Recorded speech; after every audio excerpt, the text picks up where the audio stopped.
Bonsoir, bienvenue dans le journal préparé par la rédaction de TV78. C'est l'essentiel de l'actualité locale. Tout de suite, les titres de ce mercredi 9 juin. Plus qu'une semaine quasiment avant le début du baccalauréat 2021, une première édition sous la nouvelle formule mise en place par le gouvernement avec l'apparition du grand oral. Invitée Charline Avenel, rectrice de l'Académie de Versailles. Dans cette édition également, rencontre avec un élève de terminale. Entre préparation et appréhension en cette année particulière marquée par la crise sanitaire, son témoignage.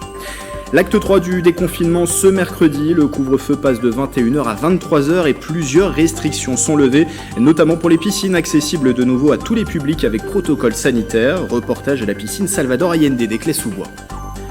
Et puis clap de fin pour la 22e édition du SICMIT, le championnat intercollège de match d'improvisation théâtrale de Saint-Quentin en Yvelines. Cette année, pas de compétition mais un final qui se déroulait ce mardi à la Meurise à Trappes.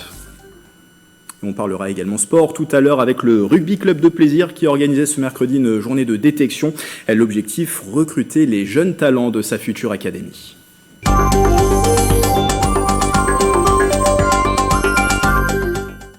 J-8 avant le début des épreuves du baccalauréat. Cette année, c'est en plus l'entrée en vigueur de la nouvelle formule réformée donc par le ministère de l'Éducation nationale. Après une année compliquée au vu de la situation sanitaire, le bac est perturbé. Seulement 2 épreuves vont être passées par les lycéens qui sont en pleine préparation. Invité dans un instant Charline Avenel avec qui nous avons échangé cet après-midi. Mais d'abord, Bérangère Bourgoin a rencontré un élève du Ménil-Saint-Denis. Épreuve phare mais redoutée de ce bac nouvelle version, le grand oral. Le 22 juin, Nathan se pliera à l'exercice. Il a dû choisir et faire valider 2 questions liées à sa filière, les sciences et technologies de l'industrie et du développement durable. Alors le principe du grand oral, c'est en 3 parties. Donc la première partie, c'est on a notre question que le jury choisit, donc il en prend une des 2. Après, on parle pendant 5 minutes sur cette question. Après, on a un échange de 10 minutes, là où ils vont nous poser des questions par rapport aux 5 minutes précédentes. Et après ça, on parle pendant 5 minutes de notre orientation, là où les intervenants ils peuvent nous poser des questions. Le baccalauréat 2021 commencera le 17 juin prochain. La plupart des matières sont passées en contrôle continu. Au programme, en plus du grand oral, les élèves passeront la philosophie. Le bac, je le prépare en fin d'année, là, du coup. Parce qu'il nous reste que 2 épreuves, parce que le reste est annulé. Donc on a philo et on a le grand oral. Philo, on révise malgré tout les textes qu'on a. Et le grand oral, faut préparer ces 2 questions, plus la partie orientation. Les confinements ont aussi impacté la préparation des lycéens. Avec la fermeture des lycées et la mise en place de demi-jauges, ils n'ont pas eu l'occasion de faire d'examen blanc. Pas préparé. On n'a pas vraiment fait d'oral, là on commence seulement à en faire pour préparer le grand oral, mais on a fini les cours demain. Donc c'est fait à l'arrache en soi, on n'est pas prêt. Près de 19 000 autres élèves yvelinois s'attaqueront à ces 2 épreuves en espérant que Nathan fera partie des heureux bacheliers de cette année. Ce sont même très exactement 18 764 candidats qui sont inscrits au baccalauréat 2021, toutes filières confondues, générale, technologique et professionnelle. Près de 68 500 au niveau de l'Académie de Versailles, qui regroupe également les départements de l'Essonne, du Val d'Oise et des Hauts-de-Seine. Un baccalauréat 2021 qui débutera donc le 17 juin avec l'épreuve de philosophie pour les terminales, l'épreuve écrite anticipée de français pour les premières et le premier grand oral de l'histoire, épreuve vitrine de la réforme du baccalauréat, se déroulera lui entre le 21 juin et le 2 juillet. Pour en parler avec nous en visioconférence, Charline Avenel, bonjour. Bonjour monsieur. Rectrice de l'Académie de Versailles, merci d'être avec nous. Des épreuves de philosophie et du grand oral donc qui sont bien maintenues avec des ajustements dont on va parler dans un instant. Une part importante notamment du contrôle continu. Pourquoi fallait-il maintenir ces épreuves malgré le contexte que l'on connaît, cette année particulière, marquée par les demi-jauges, des cours parfois en distanciel, une année qui a été particulière pour les élèves?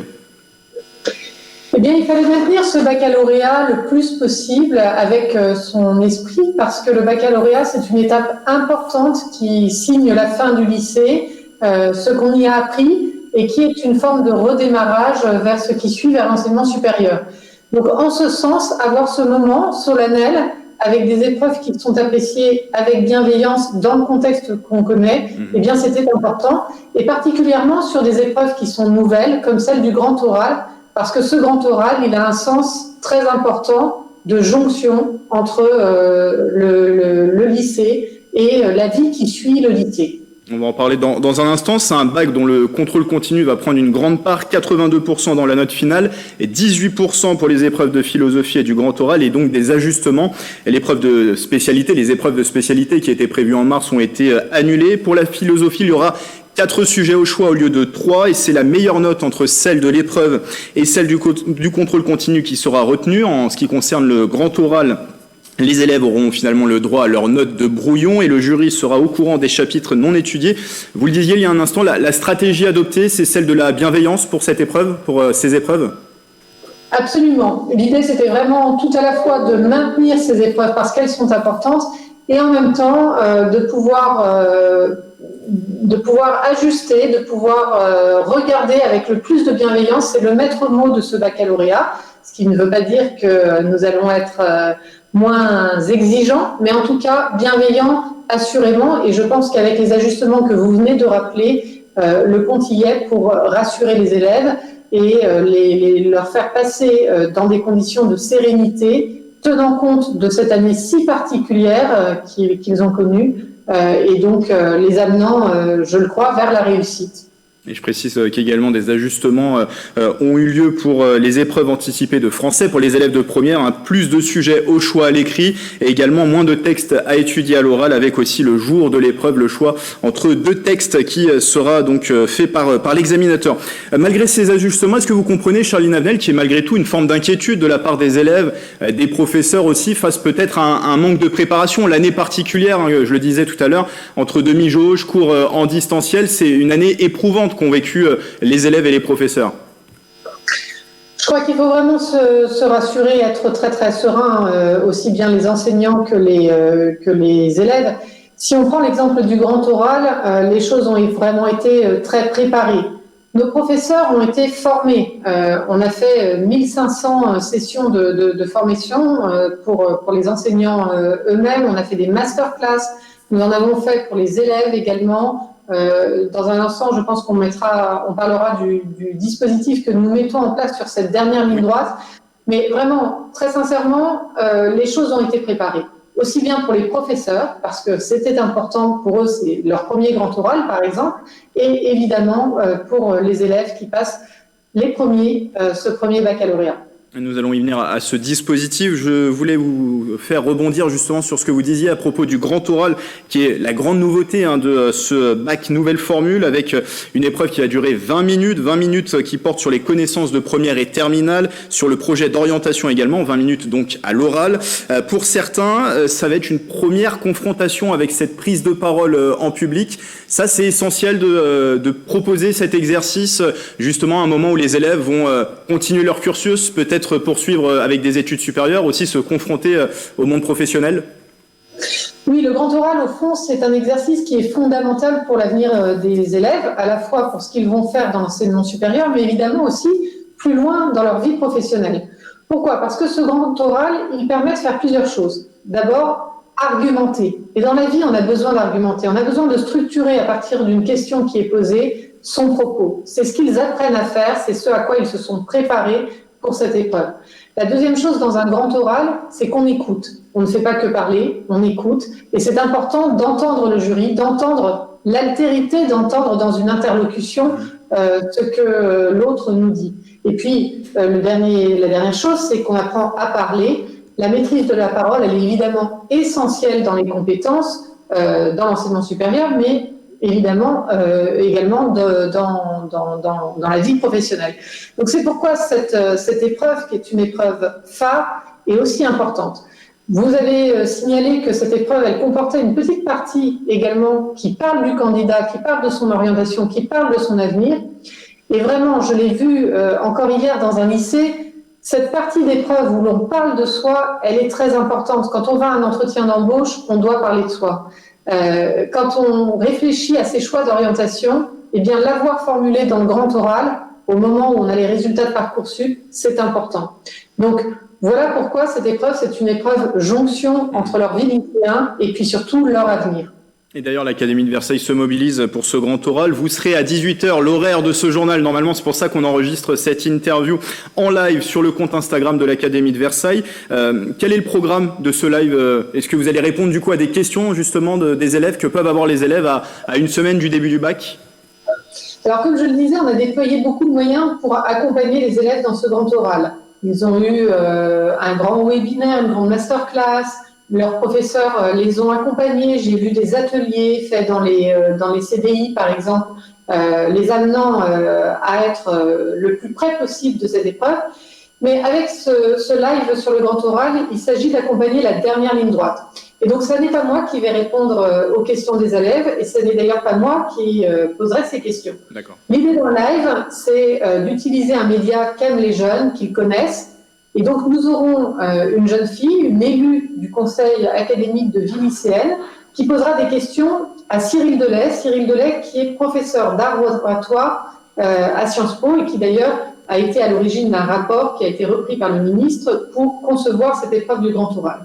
Et c'est un live que, si l'on rate, on pourra bien sûr retrouver sur le compte Instagram de l'Académie de Versailles. Je précise aussi qu'à partir de demain et jusqu'au 20 juin, donc veille du début du grand oral, il y aura également des vidéos, de courtes vidéos qui seront publiées sur le compte Instagram de l'Académie de Versailles, justement pour informer sur le grand oral. Une dernière chose, Charline Avenel, sur l'organisation des épreuves. Il y a eu quelques couacs dans d'autres académies, notamment dans le Nord et le Pas-de-Calais, avec des professeurs convoqués pour des épreuves sans avoir les compétences requises. Absence de convocation. Est-ce que à l'Académie de Versailles, tout est prêt pour une bonne organisation justement de ces épreuves? On est à une semaine, 8 jours très exactement du début du bac 2021. Les enseignants ne sont pas tous convoqués à l'heure où je vous parle. Ce sera fait d'ici quelques heures. Donc voilà, on est confiant sur cela. Évidemment, ces derniers ajustements sont fondamentaux parce que il s'agit de mettre devant les élèves les bons enseignants compte tenu des choix de spécialité. Et donc ce sera fait assez rapidement, mais on n'a pas encore convoqué tout le monde. Dernière chose, le protocole sanitaire en vigueur, quel sera-t-il justement pour ce bac? Un protocole qui permet de maintenir les distances, d'avoir le masque, des préconisations évidemment en cas de virus avéré ou de symptômes pour les élèves qui, s'ils sont concernés, ne se présentent pas aux épreuves et auront la possibilité de repasser leurs épreuves ultérieurement. Merci Charline Avenel d'avoir été avec nous. Merci, bonne journée. Et je le rappelle, vous êtes la rectrice de l'Académie de Versailles.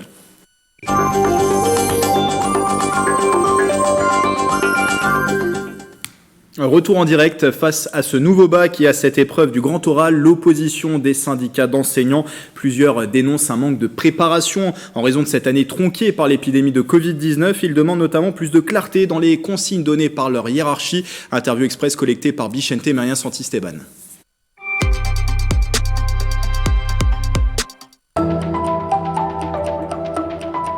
C'est caractéristique de toute la politique qu'a menée Jean-Michel Blanquer depuis le début de la pandémie, c'est-à-dire que les annonces ont été faites tardivement, on est dans l'impréparation la plus totale, il y a eu des inégalités de traitement énormes entre les élèves, aussi bien au collège qu'en lycée, liées à la mise à distance partielle des élèves qui est très variable selon les établissements, et il a vraiment fallu batailler pour que tout ceci soit pris en compte, et à l'heure qu'il est, il y a encore un grand nombre de problèmes qui ne sont pas réglés. Mais donc, ce qu'on a demandé, dans la mesure où il a été décidé que certaines épreuves se tiennent quand même, qu'il y ait un maximum de cadre national qui soit maintenu, mais aussi des protocoles sanitaires stricts qui soient mis en œuvre. Et à l'heure qu'il est, on a aussi assez peu d'informations sur ces protocoles. Ah bah oui, ça certainement, une année qui a été tronquée par la pandémie, avec une mise en place de la réforme qu'il fallait mettre en place coûte que coûte, alors qu'on était vraiment dans des circonstances exceptionnelles. Donc oui, évidemment, les élèves sont pénalisés et pénalisés aussi parce qu'il a fallu mettre en œuvre à toute force une réforme avec ce grand oral qui est de plus en plus apparaît comme un totem qu'on veut maintenir parce qu'il symbolise la réforme, sans aucune prise en compte de ce qu'a été cette année scolaire et l'année scolaire précédente. Dans l'actualité également, ce mercredi 9 juin marque une nouvelle étape dans le déconfinement. Un couvre-feu plus tard à 23h et des établissements autorisés à rouvrir. Parmi eux les piscines. Au Clé-sous-Bois, la piscine Salvador Allende a accueilli à nouveau le public après 8 mois de fermeture. Célia Gatsongo et Bérangère Bourgoin étaient présentes sur place. Il était temps, parce que là, ça commençait à bien faire de ne plus avoir de piscine. Première brasse pour les nageurs des Clés-sous-Bois. Les piscines en intérieur sont désormais autorisées à rouvrir. Il y avait la queue cet après-midi-là pour accéder au grand bassin. Nous avons aussi posté des messages sur les réseaux sociaux pour que l'information se propage rapidement. Nous attendons les usagers avec impatience. Là, je vois autour de nous que les gens reviennent progressivement. Cela faisait 8 mois que la piscine Salvador Allende au Clé-sous-Bois était fermée au public lambda. Les nageurs étaient donc ravis de retrouver le chemin des bassins. On attendait avec beaucoup d'impatience avec les enfants. On a profité d'accompagner les enfants au club de natation. Et après, on enchaîne sur un petit moment de détente. Habituellement, on vient 3 fois par semaine. Donc on aime bien nager, donc on a des problèmes de dos, donc voilà, ça manquait énormément avec le télétravail, le dos, on avait hâte. Un protocole strict reste nécessaire, port du masque obligatoire jusqu'à la douche, interdiction de prendre une douche en sortie, fléchage au sol et quasi condamné. Les gens viennent avec leurs affaires, se changent rapidement dans les vestiaires, prennent leur douche, nagent et repartent dans un autre vestiaire pour éviter les croisements. Une jauge a également été mise en place. La capacité de personnes en simultané a été réduite de 50%. Ce sont donc 260 personnes qui peuvent nager en même temps. La piscine est accessible sans réservation et ouverte aux horaires habituels. Un mot de rugby à partir de la rentrée prochaine. Le club de la ville va ouvrir une académie. Le club de la ville de Plaisir, une académie pour les jeunes de 16 à 23 ans. Ce mercredi, une journée de détection se déroulait donc au stade Robert Barran pour recruter les futurs membres de cette académie. Le reportage de Mickaël Elmidoro. Une dizaine de jeunes joueurs, un seul objectif, intégrer la future académie de rugby à Plaisir à la rentrée prochaine. Ces rugbyman ont bravé les chaleurs de ce mercredi 9 juin pour se soumettre à une journée de détection organisée par le club. Pour reconnaître les meilleurs, des tests de haut niveau ont été mis en place.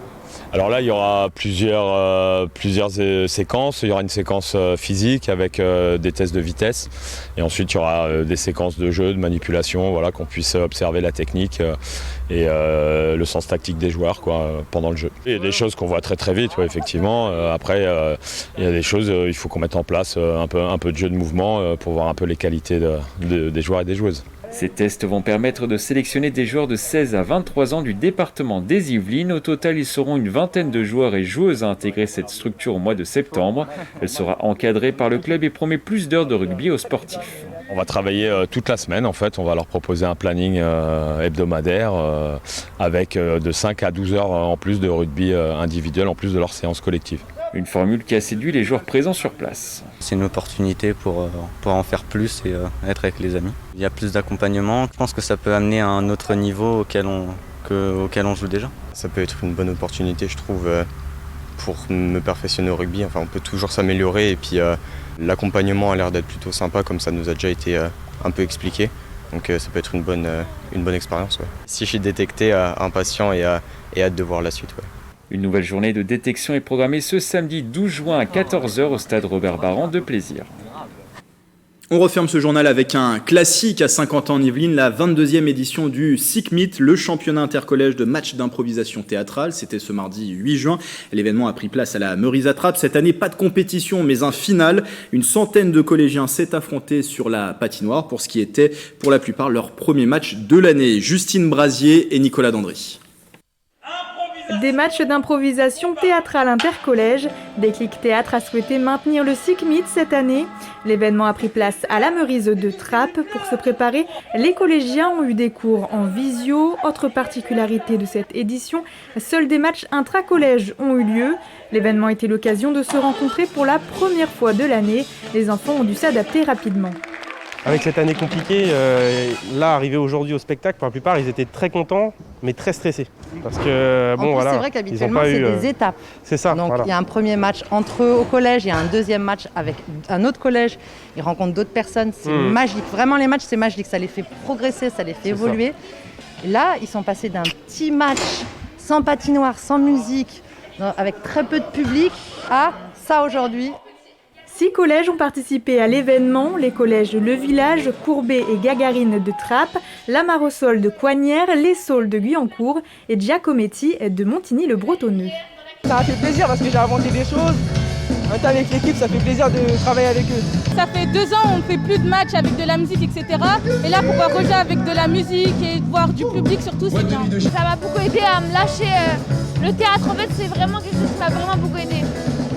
6 matchs ont été organisés entre les collèges pour la finale. Objectif de l'événement, conclure les ateliers d'impro des collèges et surtout finir l'année sur une note positive et festive.